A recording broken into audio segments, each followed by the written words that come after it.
Yo, what is good, YouTube? Krishan checking back in with another video. In the first update of the day, you guys are looking at an update I called a Big Ramy this morning. And it looks like at about 7 weeks out from this year's Olympia, Ramy's face is already starting to sink in. So you know what that means. Big Ramy is already in good condition right now. And it's very possible out of all of the current competitors, Ramy may be in the best shape.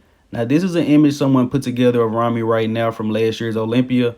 Honestly feel like they picked a bad picture purposely just to prove the point more. But something I'm noticing, it seems like Big Ramy's shoulders have definitely improved the most. And a lot of you guys are probably going to say they're shot up full of oil. But if you're a long time watcher over here at Go Fitness, we do not do that. It's just scar tissue. Big Ramy should definitely go and get that massaged out. But I can tell you guys right now that winter is coming. And a lot of people have been mentioning the dents in Ramy's quads, but you can still see them in 2021. Now, I do want to talk about Brandon Curry for a second. And these updates are not recent. They're from last year's Olympia prep. Brandon has actually been keeping it pretty quiet this year. Now, despite winning this year's Arnold Classic, a lot of people are writing Brandon Curry off. Some people don't even have him in the top 5, top 6. But I can tell you guys as of right now, I do have Brandon Curry placing second at this year's Olympia. Initially, I liked William Bonac, but when I thought about it, Brandon Curry was very off and he beat a new and improved William Bonac. So I think we should all just remove the Arnold Classic version of Brandon out of our heads. I don't think he's ever going to bring that package again. He's heard the criticism all year. And after the Pittsburgh Pro, even more people wrote him off. But everyone that's credible in the sport knows that Curry probably wasn't on gear, probably wasn't eating too much food. Possibility he wasn't even training. But do not write off Brandon Curry, guys. And in the next update of the day, we have recent updates of Nick Walker. And I think this may be the first time Nick Walker has ever posted a real lat spread, but it actually looks pretty good. Seems like he finally has the execution down. Now, to me personally, lat spreads don't really look good in updates. They look a lot better next to other guys. So we have to see Nick on stage to see how this is really going to stack up. But I'm pretty sure we're all wondering, how does the front lat spread look? That was Nick's worst pose. So with him making this rear lat spread better, honestly, the only pose he's really lacking is the front lat spread. Nick is dangerous in every single other shot. And in the next update of the day, you guys are looking at the most recent updates of Michal Krizo ahead of this weekend's Prague Pro. Now, we do not have any household names in this show. However, we do have Enrico Hoffman. He did challenge Krizo, and he placed 4th at the Tsunami Pro, which was won by James Hollingshead. But it does seem like Krizo is going to come in better condition, and hopefully he's able to win this show so we can actually start talking about how he's going to do at this year's Olympia. We was already thinking about how he was going to place before he even turned pro. And I also caught this small update of good Vito, and he's really just out angling this poor guy on the left. But I'm really excited to see good Vito on stage. Still not sure when he's competing. Should be early November, maybe even late November. However, I do think it will be too late for him to qualify for this year's Olympia, but I still wanted to share this update with you guys.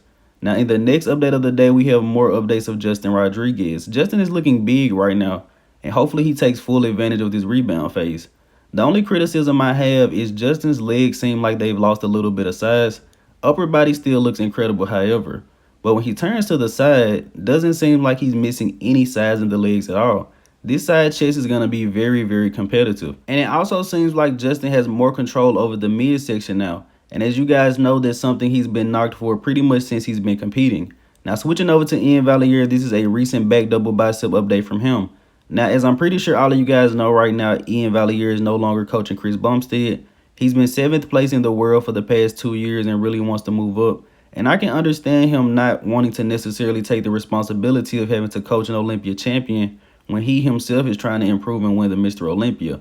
But Iain is definitely improved. I'm excited to see him at this year's show. He really gets knocked a lot for not having a lot of separation. But honestly, I believe Iain just struggles with the mind-muscle connection on stage. If you guys remember, at about 2 or 3 days after the Vancouver Pro, Iain's quads were separated all the way up to the hip. But for some reason on show day, we just didn't see much separation. I honestly think he just isn't sitting on his quads properly, or maybe getting a little bit nervous on stage. And switching over to Antoine Vaillant, these are the most recent updates of him ahead of this year's Olympia.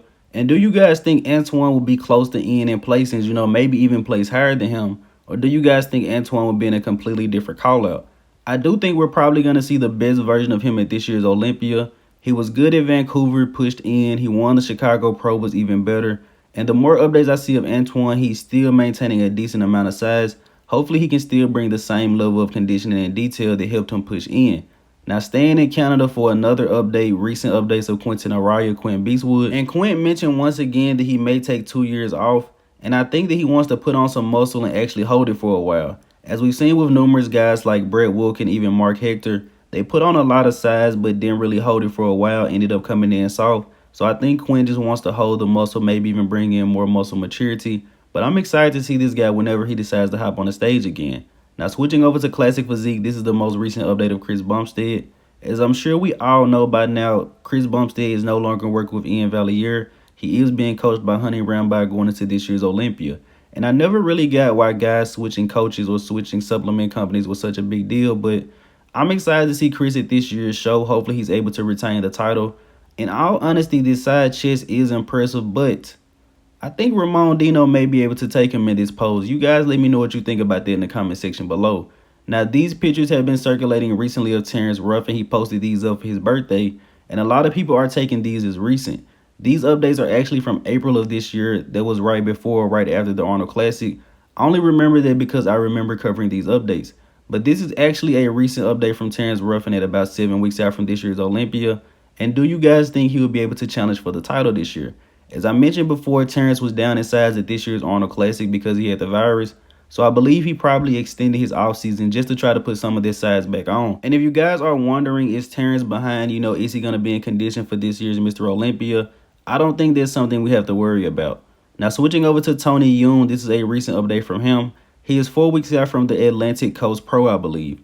Now, this guy was pushing Urs Kalasinski earlier this year at the Boston Pro. But at the Mr. Olympia, they're going to have so many guys in Classic, maybe 50 or 60. These guys really have their work cut out for them, even trying to break into their top 10. But I'm excited to see this guy compete. I really like his physique. Now, the next update of the day, we have a recent update of Gabriel Zancanelli, the Brazilian sensation. Haven't really talked about this guy in a while.